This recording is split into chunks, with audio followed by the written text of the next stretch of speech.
सखी सह्याद्रीच्या आजच्या भागात मी पूनम चांदोरकर आपल्या सर्वांचं मनापासून स्वागत करते। दिव्यत्वाची जेथे प्रचिती तेथे कर माझी जुळती। या ओळीचा प्रत्येक शब्द सार्थ ठरतो असं महान व्यक्तिमत्व म्हणजे स्वामी विवेकानंद। उठा, जागे व्हा आणि आपलं ध्येय प्राप्त होईपर्यंत थांबू नका असं त्यांचं म्हणणं होतं। उद्याचं जग हे आपली तरुण पिढी घडवणार आहे आणि म्हणूनच आपण सर्वांनी मिळून त्यांना घडवलं पाहिजे असं त्यांचं मत होतं।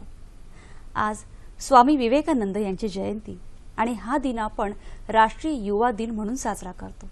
आज त्याच अनुषंगाने आपण चर्चा करणार आहोत। आज पुन्हा एकदा आपण त्यांच्या जीवन कार्याची ओळख करून घेऊया।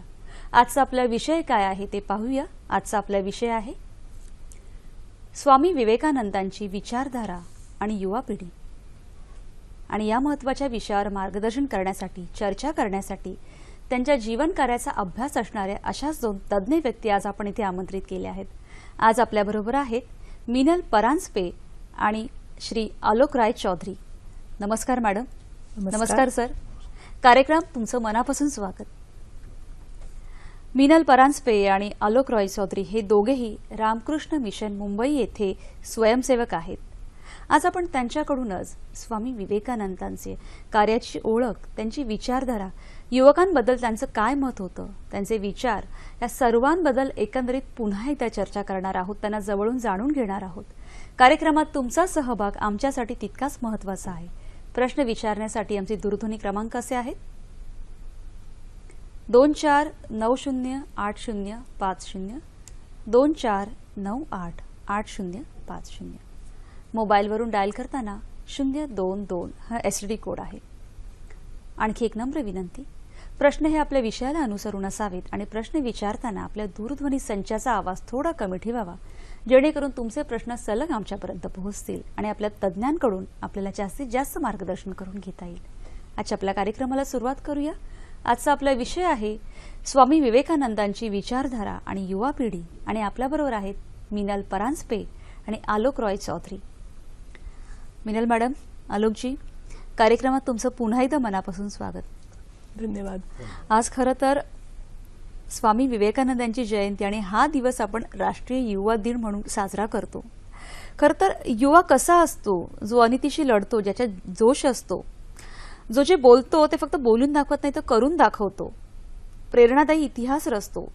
अशी युवकांबद्दल त्यांची खूप मोठी धारणा होती, म्हणजे खूप चांगले विचार होते आणि आज त्यांची जयंती युवा दिन म्हणून आपण साजरा करतोय। त्याची पार्श्वभूमी आलोकजी तुम्ही आम्हाला सांगा। 1984 साली आपल्या देशात असं ठरवलं होतं की आपण युवा दिवस म्हणून साजरा करायला सुरुवात करू।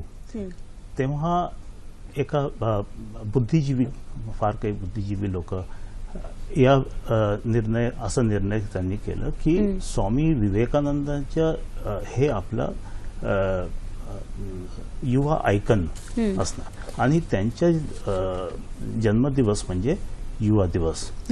आता स्वामीजी का, स्वामीजीचे जीवन जर तुम्ही बघाल तर स्वामीजी पूर्ण भारताचे ते परिव्राजक होते, परिव्राजक संन्यासी होते आणि पूर्ण भारताचा अभ्यास केला होता आणि नंतर ते विदेशात जाऊन तिथला पण अभ्यास केले होते आणि सगळे त्यांचे जे काही व्याख्यान होतं, जे काही लेखन होतं ते युवांकरिता होतं, ते म्हणजे मुख्य। आणि दुसरं जे काही बोलले, जे काही स्वामीजी बोलले, संघर्ष केले, पूर्ण जीवन त्यांच्या संघर्षामध्ये गेलं आणि नंतर हा त्यांच्या हे म्हणजे या मुद्द्यावर त्यांनी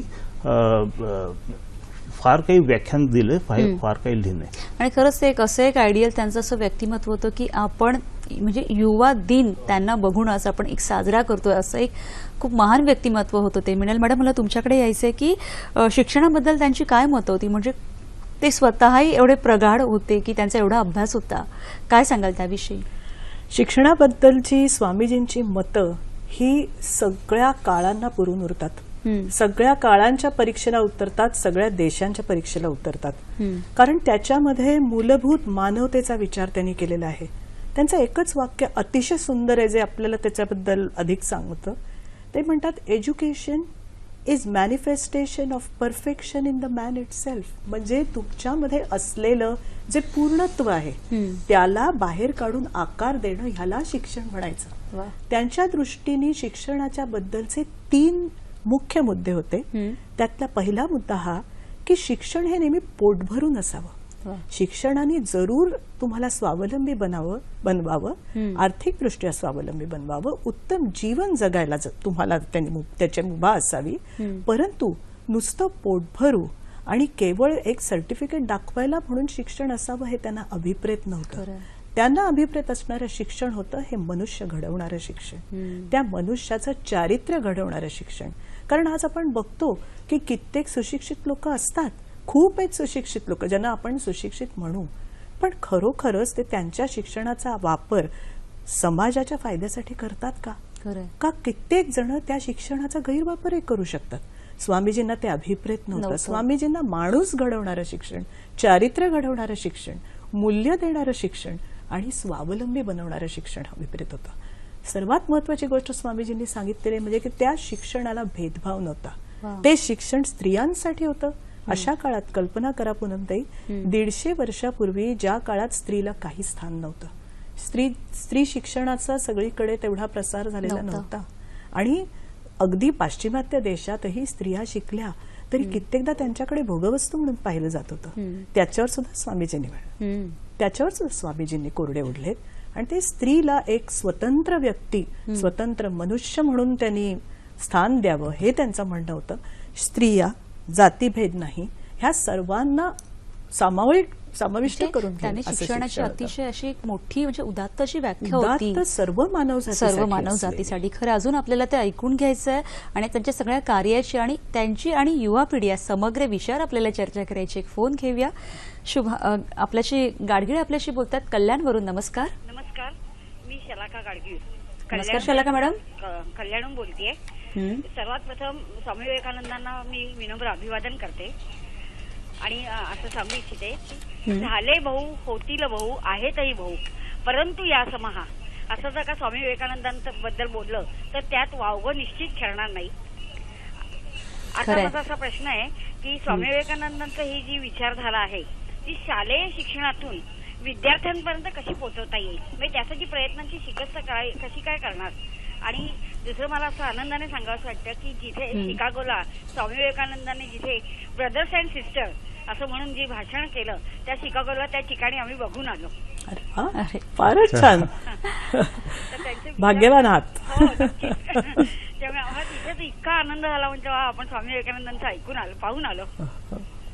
नक्कीच नक्कीच. धन्यवाद शलाकाजी. धन्यवाद.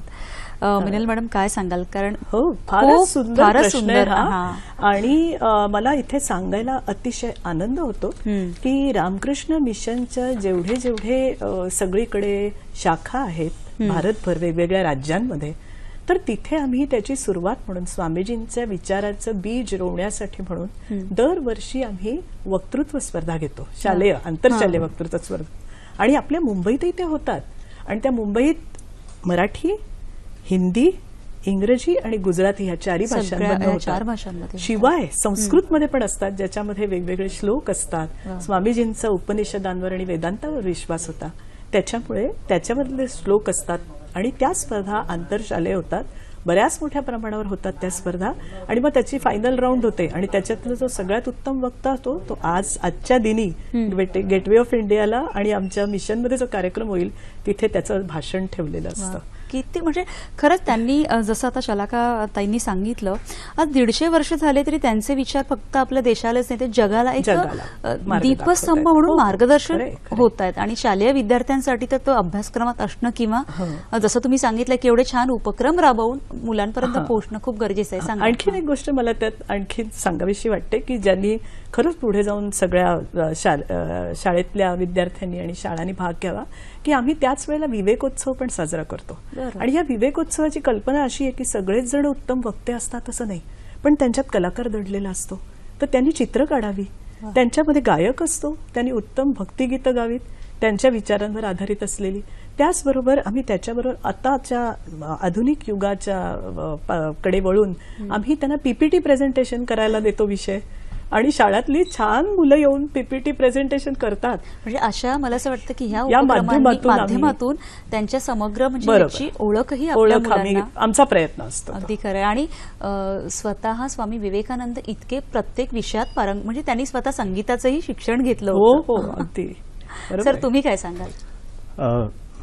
स्वामीजींचे जे काही आयडियाज होते, जे काही त्यांनी व्याख्यानामध्ये सांगितले होते, ते त्यांनी हा संघटनाच्या माध्यमातून ते त्यांनी आपलं सगळं इम्प्लिमेंटेशन झालं. खरं म्हणजे संघटन ही रामकृष्ण एक मोठी मिशन. शक्ती आहे आणि त्यांनी हो. सुद्धा संघटनाच्या माध्यमातून ती दाखवून दिली. त्याविषयी आपण बोलूया. आलोकजी, जसं ब्रेकला जाण्यापूर्वी आपण बोलत होतो की संघटन ही खूप मोठी शक्ती आहे आणि त्यांनाही ती अभिप्रेत होती. त्याविषयी तुम्ही आम्हाला सांगा. हो, स्वामी विवेकानंदनी रामकृष्ण मिशन याची स्थापना केली. तेव्हा हा रामकृष्ण मिशन एज्युकेशनच्या मार्फत जेव्हा काम करतात, तेव्हा फॉर्मल एज्युकेशन, इनफॉर्मल एज्युकेशन आणि व्हॅल्यू बेस्ड एज्युकेशन या 3 माध्यमांनी, परत सेवाभाव, सेवा कार्य, तिथे रिलीफ, रिहॅबिलिटेशन आणि वेगवेगळ्या हेल्थ केअर हॉस्पिटलच्या माध्यमाने ते काम करतात. हे सगळं काम स्वामीजी एक अद्वैत फिलॉसॉफी, अद्वैत फिलॉसॉफीच्या हा पूर्ण एक इम्प्लिमेंटेशन आहे रामकृष्ण मिशनच्या कार्यामध्ये. याच्या व्यतिरिक्त स्वामीजींची आयडिया होती स्त्री शक्तीला जागृत करायची. स्वामीजींनी आपलं एक गुरुबंधूंना एकदा पत्र लिहिलं होतं. तिथे त्यांनी लिहिलं होतं की mother is born to awaken the divine shakti in India and keeping her in the nucleus many more Gargis and Maitris will be born throughout the world. आता मदर म्हणजे शारदा देवी. स्वामीजींची आयडिया होती जसं रामकृष्ण मठ, रामकृष्ण मिशन संन्यासी लोकांचे होईल, तसंच स्त्री मठ त्यांची आयडिया होती. कारण स्त्री शक्तीला जागृत करायची साठी त्यांनी शारदा मठ आणि रामकृष्ण शारदा मिशनची त्यांची कल्पना होती. खरं म्हणजे स्त्रियांबद्दलही त्यांची म्हणजे ती शक्ती जागृत होणं किती महत्वाचं आहे हे ते सुद्धा त्यांनी ओळखलं. तर आपण एक फोन घेऊया फक्त आणि चर्चा अशीच पुढे चालू ठेवूया. संजीव कडू आपल्याशी बोलतायत मुंबईवरून. नमस्कार. नमस्कार संजीवशी बोला. नमस्कार. मिनल परांजपेजाई आणि आलोकराय चौधरी, आपल्याला नमस्कार. माझा नमस्कार. असं विचारायचं आहे की पूर्वी विवेकानंद केंद्रामध्ये सेवाव्रती म्हणून माझ्या तरुणपणी लोक जायचे आणि ते संपूर्ण जीवन विवेकानंद मिशन करता द्यायचे. आताच्या तरुण पिढी करता विवेकानंद केंद्र किंवा विवेकानंद मिशन तुमचं किंवा रामकृष्ण मिशन असे काय उपक्रम राबवतात जेणेकरून आजच्या तरुण पिढीला तुमच्या कार्यक्रमात भाग घेता येऊ शकेल? मला कुठे बघितलं नाही म्हणून मला कळतं. धन्यवाद संजीवजी. प्रथम आपण सांगताय का? खरंच खूप छान आहे. मॅडम, मिनल मॅडम, काय सांगाल तुम्ही की आजच्या युवा पिढीसाठी? आलोकजी तुम्ही सांगा. स्वामीजींच्या जे काही मेसेज होता ते पूर्ण जगाच्या युवासाठी होता. स्वामीजी म्हणजे कुठले एक कम्युनिटीसाठी नाही, स्वामीजी सगळ्यांसाठी आहे. त्यामुळे रामकृष्ण मिशनची स्थापना स्वामीजी स्वतः केली. नंतर पुढे पुष्कळचे इन्स्टिट्यूशन असे झाले जे स्वामीजींच्या विचारधारावर काम करतात. हा, आणि प्रत्येक संस्था स्वामीजींच्या मार्गदर्शनावर वेगवेगळे कामाचे ते हे आखणी करतात. आणि पुष्कळ आणि मुख्य म्हणजे शिक्षण आणि हेल्थ केअर हे 2 ठिकाणी लोक खूप स्वामीजींच्या मार्गदर्शनावर काम करतात. आणि रिलीफ, रिहॅबिलिटेशन हे असा विषय आहे की जिथे रामकृष्ण मिशन सारखं दुसरं ऑर्गनायझेशनही आहे ते जेव्हाही काही नॅचरल कॅलॅमिटी होतो तत्काल ते सेवा तिथे देतात. हे सगळं निस्वार्थ सेवाचे सगळं तत्व ते स्वामीजींच्या मार्गदर्शनावर ते करत असतात. अगदी खरं. मिनल मॅडम, तुम्हालाही काही सांगायचं, तुम्ही काय सांगाल? कारण आजच्या युवा पिढीसाठी जसं त्यांनी सांगितलं की पूर्वी अशी केंद्र होती, आताही तो विचार युवकांमध्ये रुजवणं खरंच खूप गरजेचं आहे. काय सांगा? तर पहिली गोष्ट म्हणजे मला हे इथे नमूद करायचंय की ही केंद्र अजूनही अस्तित्वात आहेत, चालू आहेत. वेगवेगळ्या ठिकाणी आहेत.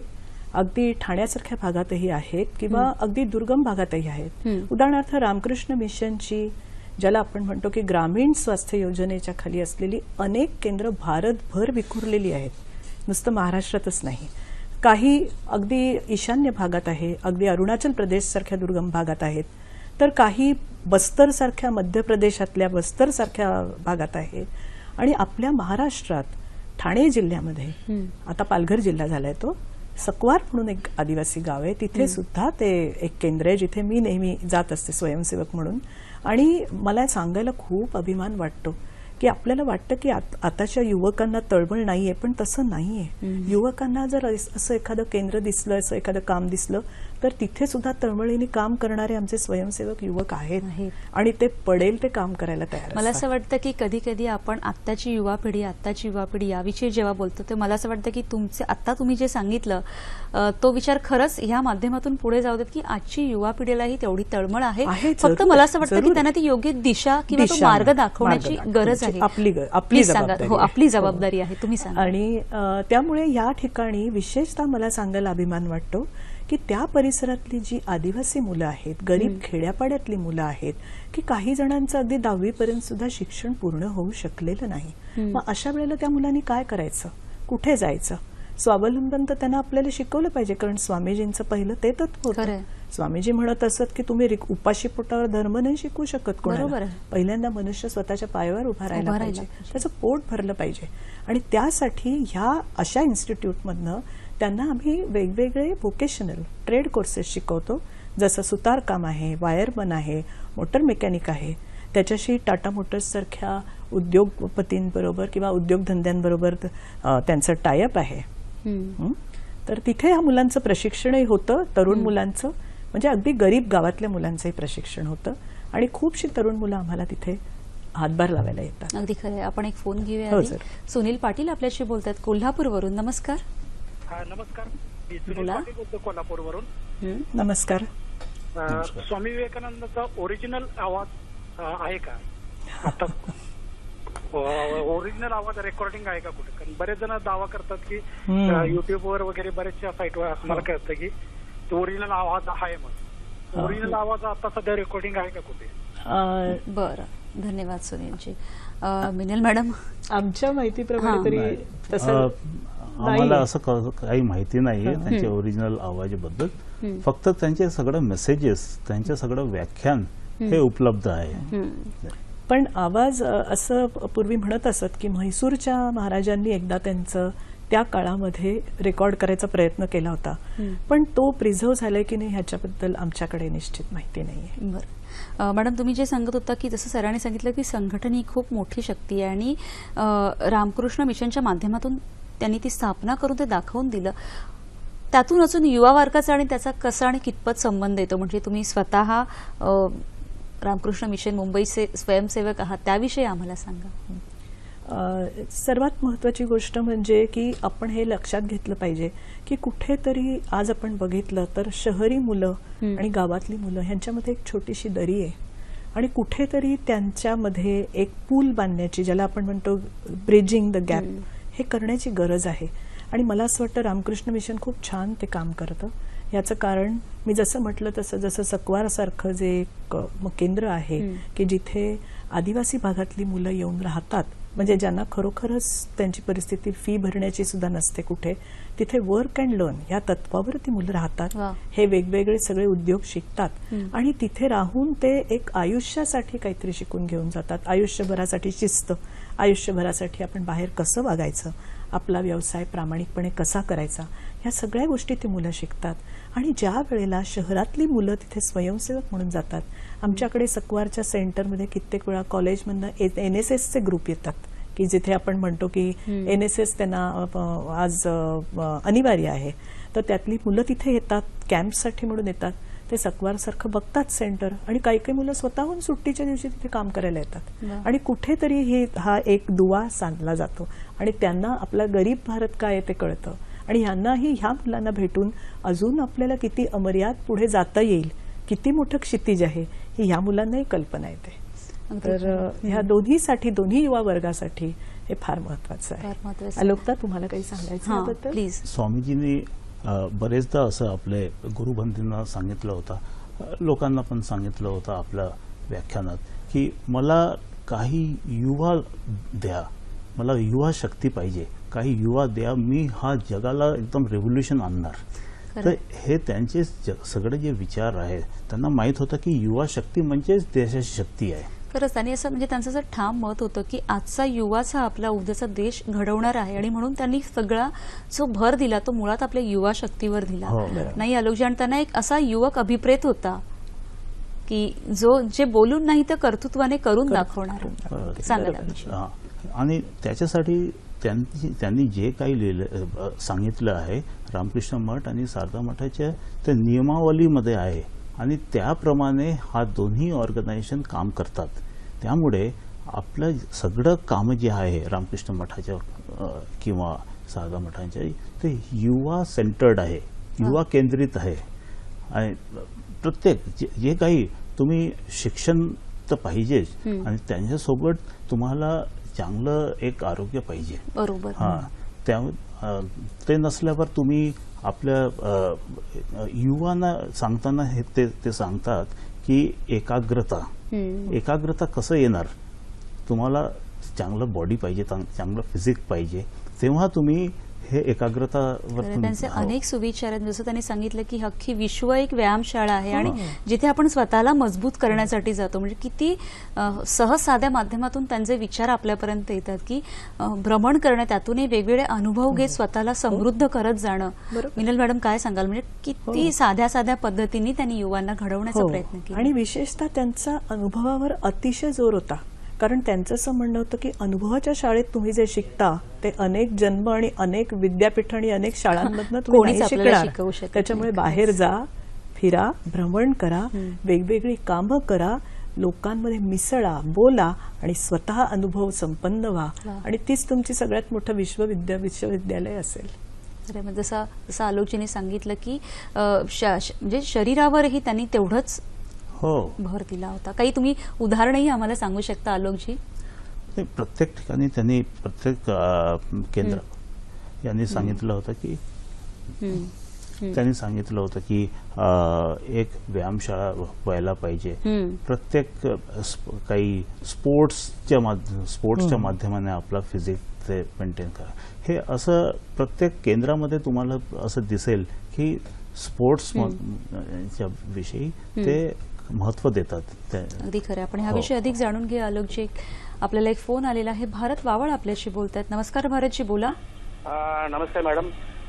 मला सांगायचं तर नमूद करायचं वाटतं की मध्यंतरी लवकरच मी आता शिकागोमध्ये गेलो होतो, आणि शिकागोमध्ये सप्टेंबर 1893 मध्ये स्वामी विवेकानंदच्या धार्मिक अधिवेशनामध्ये जे भाषण केलं, त्या भाषणाचं संस्कृत दिलं होतं माय ब्रदर्स अँड सिस्टर्स, माझ्या बंधू आणि भगिनींना. त्यांना जबरदस्त पाठिंबा, आणि त्यामध्ये आपल्या देशाची संस्कृती पण तयार झाली, आणि त्या ठिकाणी अजूनही ती ऑडिओ लावली जाते आणि सर्वांना दाखवली जाते.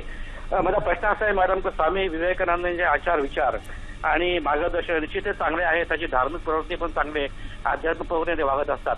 आजची पिढी आहे हाय टेक्नॉलॉजी पुढे गेलेली आहे, प्रत्येकाकडे मोबाईल, लॅपटॉप, इंटरनेट आलेला आहे. तर त्यावेळेला जो काळ होता आणि आताचा जो काळ आहे याच्यामध्ये निश्चितपणे फार तफावत आहे.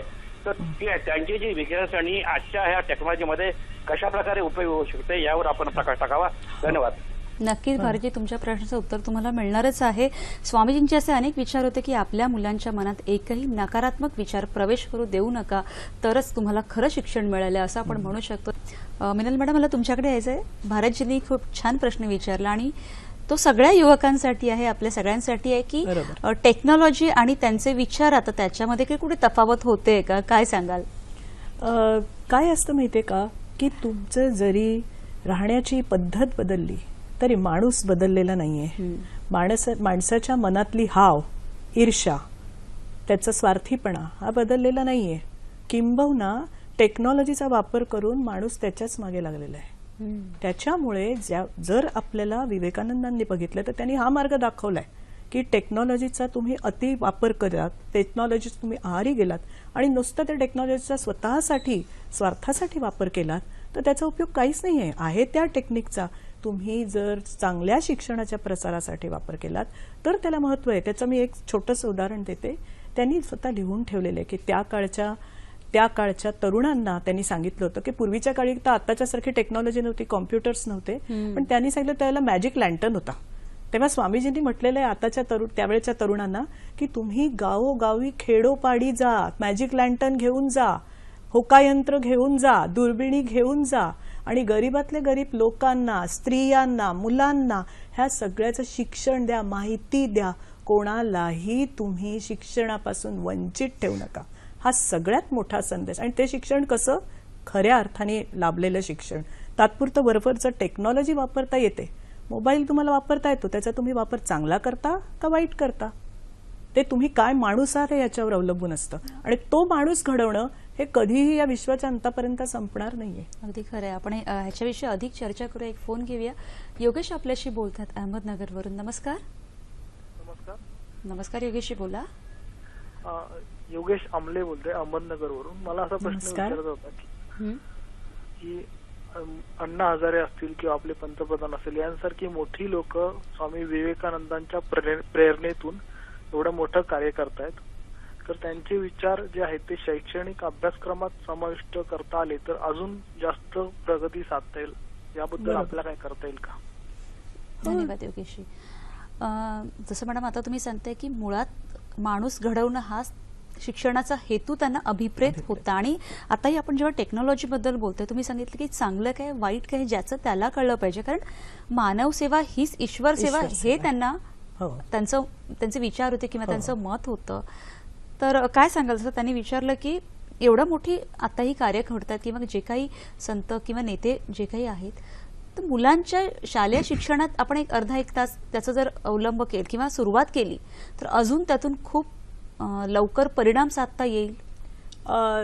ह्याच्यात सर्वात महत्वाची गोष्ट मला अशी वाटते की त्यांचे विचार पुस्तकातनं पोचवणं हे नुसतं स्वामीजींना अभिप्रेत नाहीये. स्वामीजींना अभिप्रेत आहे ते जगणं. त्याच्यामुळे आपल्या पिढीची जबाबदारी ही राहते की पुस्तकात नुसते धडे खूप असतात, असे धडे की अमुक कसं करावं तमुक करू नये, पण प्रत्यक्षात आपण तसे वागतो का? तर ते आचरणात आणणं स्वामीजींना ते जगणं महत्वाचं वाटतं. आणि स्वामीजी स्वतः तसे जगलेले आहेत. त्यामुळे जे शिक्षक आहेत, जे मोठी पिढी आहे, त्या सर्वांनी हे तर आपण करूच, म्हणजे त्याबद्दल वादच नाही की हे त्यांचं आले पाहिजेत त्यांच्या शिक्षणात, पण ते अभ्यासात परीक्षेपुरते न येता 4 मार्काचा प्रश्न, 5 मार्काचा प्रश्न. खूप छान सांगितलं. म्हणजे तुम्ही अगदी 2 शब्दात सांगितलं की त्यांना तसं जगणं अभिप्रेत होतं. आलोकजी, मला तुमच्याकडे यायचं आहे की युवा पिढीबद्दल त्यांचे विचार आणि ज्ञानाच्या कक्षा कशा रुंदावल्या पाहिजेत त्याविषयी तुम्ही सांगा आम्हाला. खरंच याच्यावर मला असं बोलायचं की रवींद्रनाथ टागोरनी हे सांगितलं होतं की if you want to know India, read Vivekananda. You will find everything positive in him, no negatives. हे इतकं महत्त्वाचं आहे की स्वामीजींनी जे काही सांगितलं, ज्यांनाही काहीतरी सांगितलं आहे, त्यांनी सगळं त्यांच्या पॉझिटिव्ह साईड दाखवलं आहे. आता तर आधी एक प्रश्न होता की IT ह्या टेक्नॉलॉजीमुळे काय, याच्या इम्पॅक्ट वगैरे काय.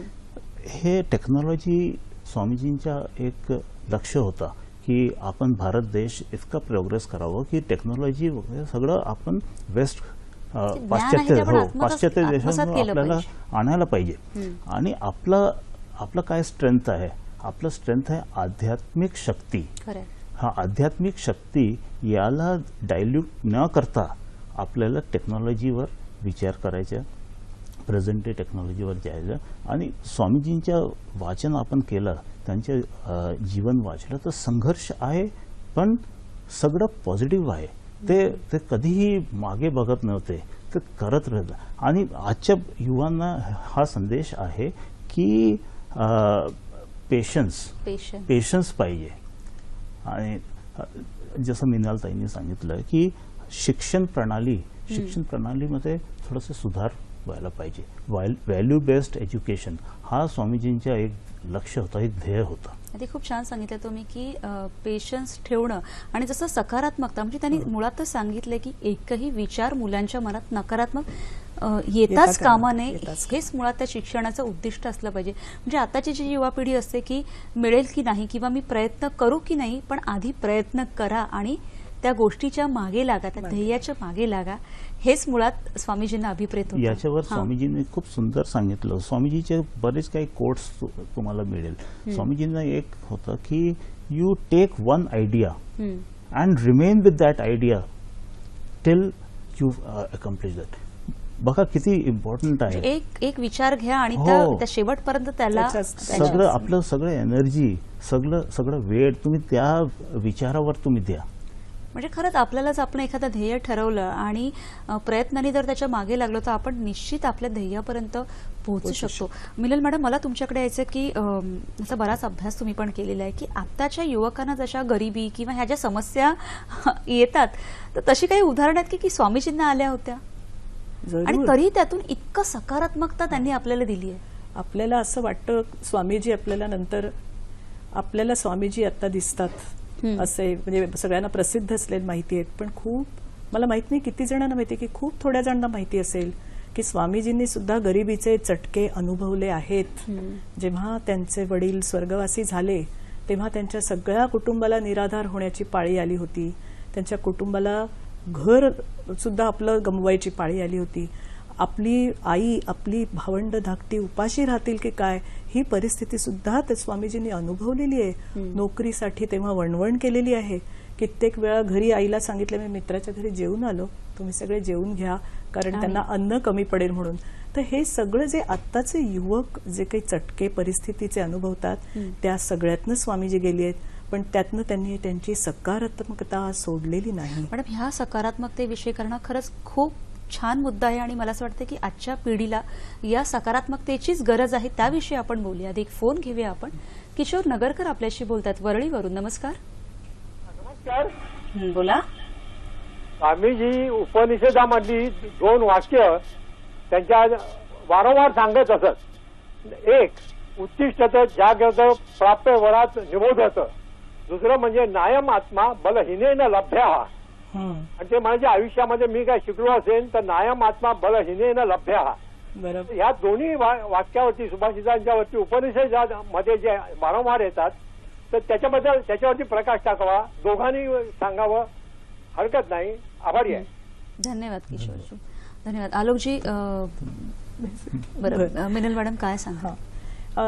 सर्वात महत्वाचं म्हणजे आता त्याचा आपल्याला अर्थ माहिती आहे की तुम्ही बलहीन राहू नका. पहिलं हे तर उत्तिष्ठ जागृत प्राप्य वरांनी बोधत सगळ्यांनाच माहितीये की उठा, जागे व्हा, आणि जोपर्यंत तुमच्या ध्येयापर्यंत पोहोचत नाही तोपर्यंत विश्रांती घेऊ नका किंवा थांबू नका. आणि जसं आलोकजींनी मगाशी सांगितलं आपल्याला की त्यांनी सांगितलं की एक कल्पना घ्या आणि त्याचा असा पाठपुरावा करा की तुम्ही तिथे त्या लक्ष्यापर्यंत पोहोचलाच पाहिजे. आता दुसरं जे ते म्हणतायत ते महत्वाचे आहेत की ते म्हणाले की ज्यात उपनिषदात जसं म्हटलेलं की जो बलहीन आहे त्याला आत्मा सुद्धा मिळू शकणार नाही. आणि हे बलहीन तुम्ही राहू नका.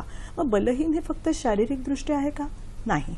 तुमचं शरीरही बळकट राहिलं पाहिजे. स्वामीजी कित्येक वेळा म्हणतात की बाकी काही करण्यापेक्षा आधी फुटबॉल खेळून या जरा. खूप अगदी ते म्हणत असत. स्वतः व्यायाम करा, शरीर उत्तम ठेवा, बलहीन राहू नका. तसंच मानसिक दृष्ट्याही अजिबात बलहीन राहू नका. कोणीतरी तुमच्यावरती सत्ता गाजवते, त्यावेळेचा काळ तर तसाच होता, तर तसं करू नका. स्वतंत्र व्यक्तिमत्व तुमचं राहू द्या. स्वतंत्र ताट कण्याचं माणूस तुम्ही बना, तेव्हाच तुम्ही पुढे जाऊ शकाल. आणि त्यासाठी मला कधी कधी असं वाटतं की आपण आता कदाचित मुलांची संख्या विशेषतः मध्यम वर्गात बघतो की अगदी कमी असते, तेव्हा मुलांना जसं आलोकजी मगाशी म्हणत होते तो पेशन्स आपण शिकवत नाही. किंवा एखादी गोष्ट मला मिळाली नाही तर नाही, मी पुन्हा प्रयत्न करेन. एखादी गोष्ट मला जमली नाही, अरे त्या अमुक माणूस आपल्या पुढे गेला, जाऊ दे ना, का बरं तो पुढे गेला, काय त्याच्यामध्ये असं वैशिष्ट्य होतं, त्याच्यापासून मला काय शिकलं पाहिजे, मी काय बदललं पाहिजे माझ्यात आणि अजून पुढे गेलं पाहिजे, आणि स्वतःतल्या परफेक्शनचा आणखीन शोध कसा घेतला पाहिजे, हे जर आपण आचरणात आणलं तर जरूर आपण हे प्रत्यक्षात उतरवू शकतो. आणि हे आपल्या शिक्षण पद्धतीत आणि नुसते शिक्षण पद्धती नाही तर जगण्यामध्ये आणण्याची गरज आहे असं मला अगदी खरं. म्हणजे मला तर तुम्ही हे मगाशी सांगितलं आणि आताही पुन्हा सांगितलं की त्यांचे हे जे इतके सुंदर विचार आहे की 150 वर्ष आजही आपण दीपस्तंभासारखे आपल्याला मार्ग दाखवतात आणि त्यांना ते जगणं अभिप्रेत आहे, नुसतं ते विचार वाचन अभिप्रेत नाहीये. आलोकजी, तुम्हाला काही सांगायचंय प्लीज? आपल्या युवा वर्गाचे किंवा आपल्या सगळ्यांना आयुष्यात जे काही प्रॉब्लेम्स येतात, तुम्ही स्वामीजीला वाचा तुमच्या सगळ्या प्रॉब्लेम्सचे उत्तर आहेत. अगदी खरं. आता दुसरं गोष्ट म्हणजे स्वामीजी पवित्रताचे एक प्रतिम होते आणि स्वामीजींना जे काही सांगितलं आहे ते स्वतः अनुभवांनी सांगितलं आहे, हे मुख्य. म्हणजे म्हणून त्यांनी जे काही सांगितलं तो उत्तर आपण आपल्या जीवनावर किती अंमल करू शकतो तो मुख्य गोष्ट. वाचन एक आहे आणि आपल्या जीवनावर आम्ही किती आणतो ते जास्त मुख्य. ते खरं. आलोकजी, मला तुमच्याकडून जाणून घ्यायचंय की विविध क्षेत्रांना त्यांनी परिसर स्पर्श केला होता, असं काय होतं त्याविषयी आम्हाला थोडं जाणून घ्यायचंय. स्वामीजी जसं आपण आधी चर्चा केलं होतं की स्वामीजी परिव्राजक म्हणून पूर्ण देशात भ्रमण केलं होतं. म्हणून स्वामीजींना हे जाणून होतं देशाची काय अवस्था आहे, काय नाही. आणि त्यामुळे स्वामीजींना हे माहीत होतं की शिक्षण ते आहे, याच्या व्यतिरिक्त आपल्या दुसऱ्या क्षेत्रात व्यापार वाणिज्य, आपला कल्चर, हे सगळं दृष्टीने आपण आता कुठे आहोत त्या दृष्टीने स्वामीजींनी बरेच वेळा त्यांनी लिहिल्या वेगवेगळ्या पुस्तकात त्यांनी व्याख्यान दिले. त्यांनी आपल्याला सांगितलं आहे की जसं व्यापार आणि वाणिज्य, त्यांनी सांगितलं की आपल्या देशात खूप काही आहे आणि त्या वस्तूच्या आपल्याला मूल्य देणारे लोक ते पाश्चात्य देशात आहे. त्यांनी सांगितलं की त्यांनी सांगितलं की पाश्चात्य देशात जाऊन आपल्या हे सगळं मटेरियल, हे आर्टिकल्सची तुम्ही विक्री करा, तुम्हाला मूल्य मिळेल आणि तिथून तुम्ही टेक्नॉलॉजी आणा. आपल्याला आपलं प्रगती कसं होईल ते तिथलं जे स्ट्रेंथ आहे, जे चांगलं आहे ते घ्या. आणि आपल्या देशाच्या काय स्ट्रेंथ आहे ते आध्यात्मिक शक्ती हे द्या. म्हणून तुम्हाला दिसेल की योगा हा तर खूप बहुचर्चित विषय आहे आणि आपला योगाच्या भारत आहे. अगदी खरं. म्हणजे कसं खरंच आहे की या सगळ्या विविध क्षेत्रांना त्यांचा स्पर्श लाभला होता आणि युवकांबद्दल त्यांचे विचार, आजची युवा पिढी, आज आपण त्यांच्याकडे जे मार्गदर्शन घेतली, सगळी चर्चा अशी करूया. आलोकजी, विश्रांतीला जाण्यापूर्वी त्यांच्या दृष्टिकोनाबद्दल आपण व्यापक दृष्टिकोन आणि परिसर स्पर्श सर्व विविध क्षेत्रांना त्याविषयी बोलत होते. एक उदाहरण तुम्ही देत होता, त्याविषयी सांगा. हो, स्वामीजीच्या आपल्या देशामध्ये असा अभ्यास होता, त्यांना जाणीव होता की आपल्या देशाच्या या क्षणी काय हवं. त्यांनी एक उदाहरण देतो. स्वामीजी अमेरिकेत त्या प्रवासला, जपान ते अमेरिकात जमशेदजी टाटा त्यांच्या बरोबर होते आणि गेल्या काही 14-15 दिवस ते सोबत होते. आणि तेव्हा जमशेदजींना त्यांनी सांगितलं की आपल्या देशाला आता टेक्नॉलॉजी पाहिजे, तुम्ही व्यापार करता. जमशेदजी तेव्हा ट्रेडिंग कंपनी चालवत होते. त्यांना सांगितलं की तुम्ही तिथून टेक्नॉलॉजी आणा आणि आपल्या इथे टेक्नॉलॉजिस्ट पण तयार करा, त्यामुळे आपला देश स्वाधीनता मिळेल. स्वामीजींच्या हा वाक्य त्यांना असं प्रेरणा दिली की त्यांनी अमेरिकेत जाऊन खूप काही कामं केलं त्याच्याबद्दल आणि परत आल्यावर त्यांनी Tata iron and still company याची स्थापना केली. त्याच्या व्यतिरिक्त त्यांनी इंडियन इन्स्टिट्यूट ऑफ सायन्सची स्थापना केली. पण तिथे अंग्रेज शासनाच्या काहीतरी कमिटमेंट होता, ते नकारले. पण जमशेदजी मागे आले नाही. जमशेदजींनी त्यांच्या कॉन्ट्रीब्युशन पण दिलं आणि इंडियन इन्स्टिट्यूट ऑफ सायन्स जे आहे ते तुम्ही असं बोलू शकता की स्वामीजींच्या प्रेरणामुळे आपल्याला मिळाले. एक उत्तम असं उदाहरण आहे. असं स्वामीजी एक संन्यासी होऊन एक वर्सटाईल कॅरेक्टर होते. सगळ्या क्षेत्रात त्यांच्या एक दूरदृष्टी होती. मिनल मॅडम, की आजची युवा पिढी त्याविषयी आपण बोलतोय, पण महिला सबलीकरण याविषयी त्यांचं खूप चांगले विचार होते आणि त्याविषयी त्यांनी कामही केलेले. तुम्ही सांगा त्याविषयी. महिला सबलीकरण मी म्हणते की अगदी म्हणजे ते एक कारण आहे की ज्यामुळे मी इथे जास्त आकृष्ट झाले स्वामीजींचे विचार बघून, की पहिली गोष्ट म्हणजे स्वामीजींच्या काळातल्या महिलांना खरोखर कसले अधिकार नव्हते. त्यांना ना शिक्षण होतं, ना समाजात स्थान होतं. पण हे तेव्हा त्यांनी हे जाणलं की स्वामीजींनी हे म्हटलंय की जो समाज आपल्या महिलांना मान देत नाही, तो समाज कधीही पुढे होऊ येत नाही. एक स्वामीजींचं फक्त वाक्य मला सांगायचंय ज्याच्यावरून त्यांचं महिलांबद्दलचा दृष्टिकोन आपल्याला कळतो. There is no chance of welfare of the world unless the condition of women is improved. It is not possible for a bird to fly on one wing. म्हणजे ते महिलांना ह्या जे जग जसं आपण एक पक्षी मानलात तर दुसऱ्या पक्षाचे दोन्ही पंख महत्वाचे असतात भरारी घेण्यासाठी. तर त्यासाठी विशेषतः आताच्या युवा पिढीने आज आपण पेपर उघडून वाचतो तर खरोखर महिलांवरती आपण कितीतरी अत्याचार घडतो हे फक्त. तर त्यावेळेला हे युवा पिढीला समजण्याची लोकांना समजण्याची गरज आहे की आपण महिलांना असं वागवता कामा नये. ती स्त्री शक्ती आहे, ही मातृशक्ती आहे, जगाला धारण करणारी शक्ती आहे आणि त्यामुळे तिला तेवढा मान दिला पाहिजे, शिक्षणही दिलं पाहिजे आणि ती एक स्वावलंबी मनुष्य म्हणून तिच्याकडे बघितलं पाहिजे. अगदी खरं. म्हणजे खरंच हे जे विचार आहेत आणि तेच आता आचरणात आणणं खूप अत्यंत गरजेचं आहे. अगदी खरं आहे. त्यांनी जसं सांगितलं होतं की ध्यानात ठेवा की संपूर्ण जीवन हे फक्त देण्याकरता आहे. बरोबर. अनेक असे त्यांचे विचार आहेत की आज ते आपण फक्त नुसतं त्याचं फॉलो म्हणजे आपण ते आचरणात आणले तरीही आपण खूप समृद्ध होऊ शकतो. ह्या त्यांच्या विचाराविषयी काही सांगा. त्यांचा सर्वात महत्वाचा विचार मला काय वाटतो की शिवभावे जीवसेवा, किंबहुना हेच रामकृष्ण मिशनचं आता तत्व आहे. आणि ह्याच आधारे तुम्हाला आढळेल की वेगवेगळ्या भागात भारतातल्या उदाहरणार्थ रुग्णसेवा, वेगवेगळी हॉस्पिटल्स उभारलेली आहेत आणि जसं ही ग्रामीण आरोग्य केंद्र आहेत तशी उभारलेली आहेत. आणि इथे हा आजच्या तरुणांसाठी सर्वात मोठा संदेश आहे की आज जो तुमचा गरीब बांधव आहे, म्हणजे तुम्हाला अजून थोडंसं हे करते की रामकृष्ण परमहंस त्यांचे गुरु होते आणि एक म्हणू शकतो की त्यांनी खरंच त्या दृष्टीने जे आदरांजली हो त्यांचंच हे तत्व त्यांनी प्रत्यक्षात आणलेलं आहे. आणि त्यांचं म्हणणं की तुम्ही स्त्री पुरुष हा हीन तो उच्च दर्जाचा हा अमुक धर्माचा हे भेद का करता. त्यांनी म्हटले की तुम्ही जर अद्वैत वेदांतांवर जसं विश्वास ठेवलात तर प्रत्येकात आत्मा हा सारखाच वसतो. मग हा भेद आला कुठून? हा तुम्ही बरोबर निर्माण केलेला भेद आहे, हे सोडून द्या. माणूस अपेक्षित आहे, एक उत्तम मनुष्य घडणं अपेक्षित आहे. मनुष्यातल्या देवत्वाला तुम्ही वंदन करा हे त्यांना अपेक्षित आहे आणि माझ्या मते फार मोठी गोष्ट आहे.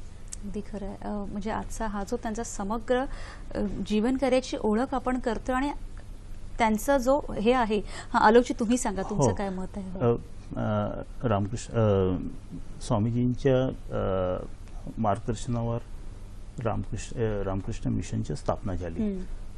याच्या एक असं आहे की आत्मानं मोक्षार्थ जगत देतायच्या हे एक वाक्य पूर्ण तुम्हाला समजेन की स्वामीजीचे काय विचार होता. फक्त आत्मानं मोक्षार्थ स्वतःच्या मुक्ती आणि जगाच्या कल्याण हे इतकं मोठं वाक्य आहे. कल्याणसाठी तुम्ही सगळं हे कामं करतात. जिथेही जगाला जिथेही समाजाला आधी काय होतं की संन्यासी म्हणजे हिमालयात जाणार, आपल्या मुक्तीसाठी ते कामं करणार किंवा तपस्या करणार. स्वामीजीने पूर्ण संन्यासीची परिभाषा बदलली आणि स्वामीजीने हे सांगितलं की काय ते आपल्याला समाजात राहायच्या, स्वतःच्या मुक्ती एवढं स्वार्थी नाही, समाजात राहून सगळ्यांची मुक्ती आम्हाला बघायची, समाजात राहून आपल्याला काम करायचं.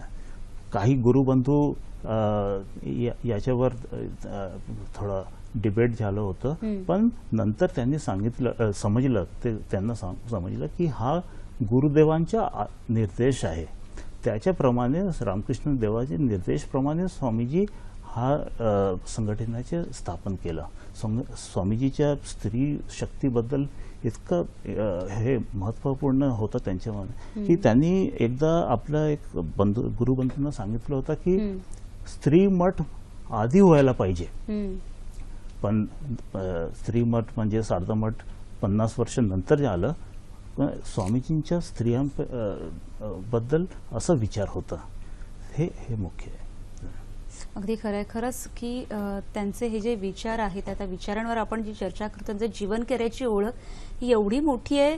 आज 150 वर्षाचे त्यांचे विचार आजही आपण एक दीपस्तंभाप्रमाणे मार्गदर्शनपर आहेत. आणि हा जो वेळ आहे आपल्याकडे तो खरंच त्यापुढे काहीच नाही असं आपण म्हणू शकतो. खरं तर साऱ्या जगाला मानव सेवा, विश्वबंधुत्व, शांती हा दिव्य संदेश देणाऱ्या स्वामी विवेकानंदांना कोटी कोटी प्रणाम. आज याच नोटवर हा कार्यक्रम आपण इथे संपवते. तुमचे विचार, हा कार्यक्रम कसा वाटला, तुमचे विचार तुम्ही आमच्यापर्यंत पोहोचवू शकतात. माध्यमं काय आहेत ही तुम्हाला माहीतच आहे. सर, मिनल मॅडम, आज तुम्ही इथे आलात आणि सोप्या भाषेत, एवढ्या सोप्या शब्दात त्यांची आम्हाला ओळख करून दिली, त्याबद्दल खरंच खूप खूप धन्यवाद. कार्यक्रमात अनुमती घेण्यापूर्वी उद्याचा काय विषय आहे तो आधी जाणून घेऊया. उद्या सखी सह्याद्रीचा विषय आहे स्नेह वाढवा, स्नेह जपा. मकर संक्रांती निमित्त विशेष कार्यक्रम आहेत आणि सहभागी आहेत आरती दातार. भेटूया आपण पुढील भागात एका नवीन विषयासह. तोपर्यंत नमस्कार.